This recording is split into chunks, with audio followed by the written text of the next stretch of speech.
Update: would I be the a-hole if I stopped supporting my disabled father over his preferential treatment towards my siblings? Original post: I, 26 male, have 2 sisters, 18 and 23, from the same mom and dad now in their 50s. When I was 16, my parents went through a messy divorce, which resulted in my sisters staying with my mom, and I stayed with my dad. My dad is disabled and has been unable to work due to a long list of medical issues since I was 16.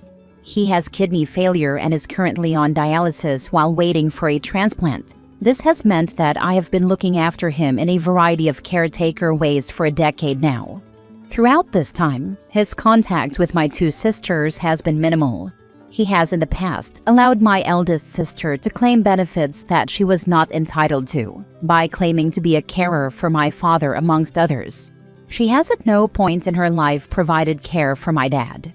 This caused many fights between my dad and I, as I felt he was allowing her to commit fraud, just so he could feel like he was helping her.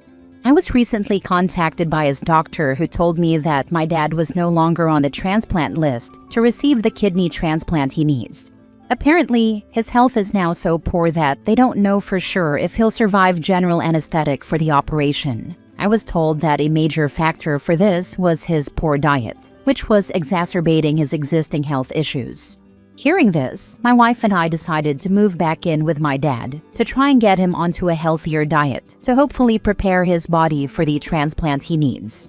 After we moved in, I was going through his most recent letters when I discovered a letter informing him that my youngest sister had applied for a grant for young carers as a result of caring for him. My dad is lucky to see my sister once a month, let alone the 16 hours a week this grant requires. I confronted him, and he said he was just trying to help her out in any way he could. This again led to a massive fight, as currently me and my wife are the only family members supporting him. My sisters do nothing for him. They are both adults, and yet neither has lifted a single finger once to help him. And yet, here he is again, essentially committing fraud to help them out.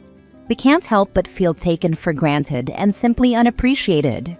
We do everything we possibly can for him, sacrifice our time, energy, and money to ensure he has a more comfortable life. But time and again, he chooses to focus his energy on helping my sisters cheat their way to funds and benefits they don't deserve. He's never once asked them to help him, so the burden of responsibility for his care rests entirely on our shoulders. Despite the fact that of the 3 siblings, I am the only one not currently receiving any benefit related to his care. We are now at the point where we are considering pulling all our support, financial and physical, and leaving his care entirely to the 2 women who are actually benefiting from providing it. Would I be the a-hole for withdrawing support from my father? Now for the top comments before reading the update. Not the a-hole. Tell him that if he wants you to continue to help him, then he needs to contact those people from the benefits back and say that he was lying. Yeah, he and them will get in a bunch of grief, but otherwise, then he can contact his daughters for assistance, because you don't want to commit fraud, and presumably you got no help from him in that way either. Also, whatever happens to him without you, there is his own fault, because he is lying and committing fraud, and the only way to make them not be doing that is if they step up. You have held the torch to be his caregiver for so long, but have gotten nothing out of it. Meanwhile, they got to freeload off of your hard work, so you have every right to revoke your involvement. Good luck, OP, and I hope things get better here on out. I will say that during uni, I did get qualified for a low-income support grant, as my dad was my sole parent supporting me. Mom wanted nothing to do with me, so I did receive that in help. That's about it though. I know that I have no responsibility to help, and that ultimately, I'm only doing this because I love him, but that's what makes the decision all the harder. I've been the only one willing to help, so I really worry for how much long-term damage will be done to his health as a result of pulling support. To be honest, it seems like there is already long-term damage that he has done to himself. His doctors in the past probably have told him what diet he should follow, but he didn't listen to them, and that shouldn't be on you to correct. I have a dad who is also diabetic and eats sweets and junk food and has to be constantly reminded that he should eat healthier, like by not only the doctors, but my family as well. At one point, the doctor said he has to cut back on the sugar. Otherwise, they may start having to chop off toes. Also, the one getting those caregiver grants should have been you while in uni, and it's obvious the unfair treatment. You may love him, so talk to him and give him those options, but you get to set boundaries, and also should get to have more appreciation than what you are getting currently by the sounds of it. The current boundary we set with him was to tell my youngest sister that he won't assist her in getting the carer's support that she applied for unless she actually comes round and helps him. That was yesterday, and he still hasn't spoken with her. If he can't do that, then the balance of support or don't support would definitely shift more towards don't support. Now for the update 4 years later. I remembered this post as my dad's birthday recently passed and thought I might as well give an update, even though no one asked. In January 2023, my father passed away from complete kidney failure. It wasn't a surprise to me. His health had been in decline, and a transplant wasn't going to happen. The rest of the family, though, were shocked. The last time he spoke to anyone, I showed him the 7-week scan of my now 2-year-old son, his first and only grandchild. We'd rushed to get the earliest scan we could, knowing he didn't have much time. My son looked like a seahorse tadpole. He cried when I showed him, and we had a short talk about fatherhood before exhaustion took over. He fell asleep and never woke up. I asked him not to tell anyone, since we were still early and didn't want to jinx it. He said, "I'll take it to the grave," and passed away 3 days later. He kept his word. I think seeing the scan and having that moment made him die happy.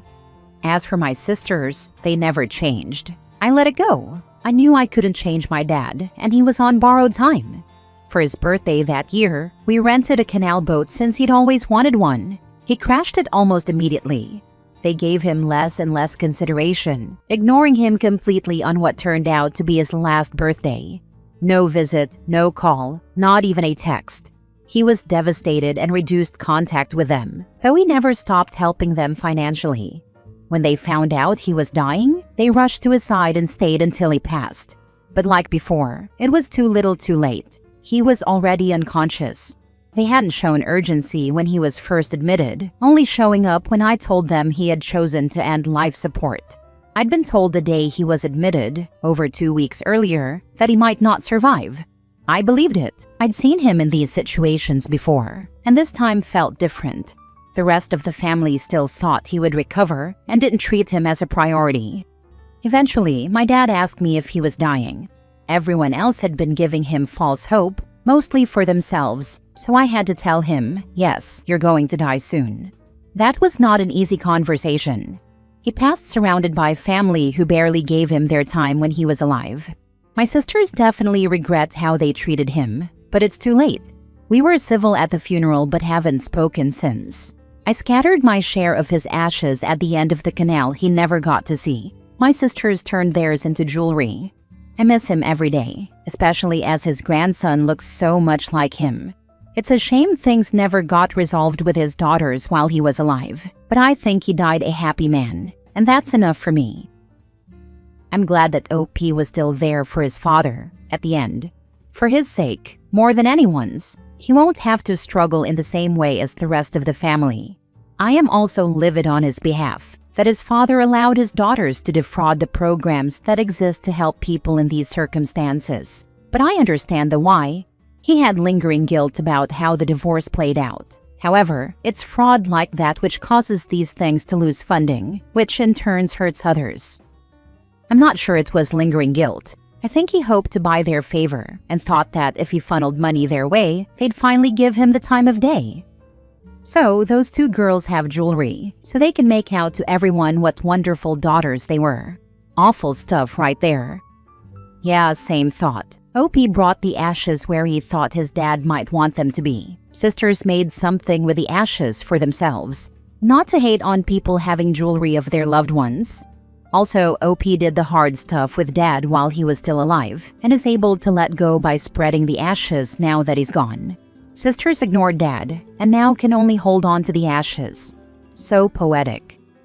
I was waiting for him to say that the sisters sued him for the house and his entire estate, even though OP lived there and cared for his father, basically giving up his life for his dad while they did nothing. I figured they'd descend like vultures before the ashes were cooled. Given that OP said they lived in poverty and off of benefits for the last decade or more, I'm guessing there wasn't an estate to fight over, or at least not much of one. Next story. Am I the a-hole for saying no to hosting my sister-in-law and her additional needs kid overnight again? A few months ago, my sister-in-law and her daughter, who is 3, came to stay with us for nearly a week because she is getting assessed for autism in our state. I had suggested to my partner that they stay in a hotel, even offered that we cover the costs, because my sister-in-law is what I could only describe as a free-range mom. She is struggling and is likely trying to do whatever will make the day go by. Anyway, they visited and we have a 4-year-old son. He has his routines. We have our rules at home. Aside from our weekly movie night, he doesn't access any other screen time and doesn't have a personal device. My sister-in-law's kid was glued to her iPad the entire time, volume on loud, and if my sister-in-law tried lowering the volume, the kid would start screaming. It seems that the sister-in-law never actually carried through with it. We tried to be accommodating. She sat at the dinner table with us for dinner on her iPad. Our son was very curious, and at first we were like, this is a good opportunity for him to understand some people do things differently for whatever reason. But by day 3, it was clear that this wasn't just about the kid getting used to a different environment. It was full-blown chaos. Constant screaming and banging well into the night, the iPad on loud until nighttime too. It kept everyone up. We have a large 5-bedroom home, and we all stayed up because of it, including our son, who could not sleep until he asked to stay in our room. I occasionally work from home, but just couldn't and had to leave. The lack of boundaries extended to other areas too. My sister-in-law would say she was stepping out for a walk and be gone for hours, leaving her daughter with us with no heads up or prep. And I want to be clear, I know parenting a child with additional needs is exhausting. I know she likely never gets a break, but I didn't sign up to be free childcare, especially when we were already hosting them, driving them around, buying a lot of additional frozen food and snacks that we never keep at home so that the daughter could eat, all while trying to maintain some structure for our own kid. My partner and I argued about it afterward. He felt I was being too harsh. I said, if they need to come again for another assessment, we either book and pay for a hotel if they really can't afford it, or set very clear boundaries about what kind of help we're able to offer, and stick to them. Now my sister-in-law needs to come to our state again, and has asked to stay for the few days she is here.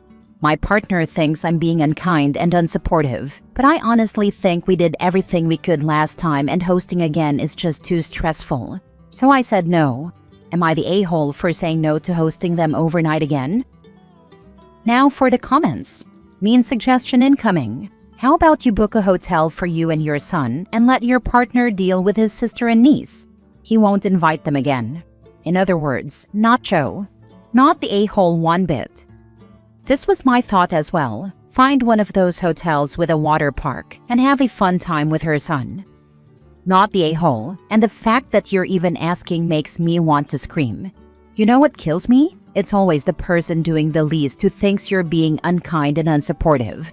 Your husband wants to be the good guy to his sister, while you deal with the actual fallout. Classic. I hate how we're supposed to just absorb everyone else's chaos because family. Like your kid asking to sleep in your room because he can't handle the noise isn't enough of a reason. Your sister-in-law literally abandoning her kid with you for hours without asking isn't enough. Offering to pay for a hotel is already more than most people would do, but somehow you're still the a-hole? Make it make sense.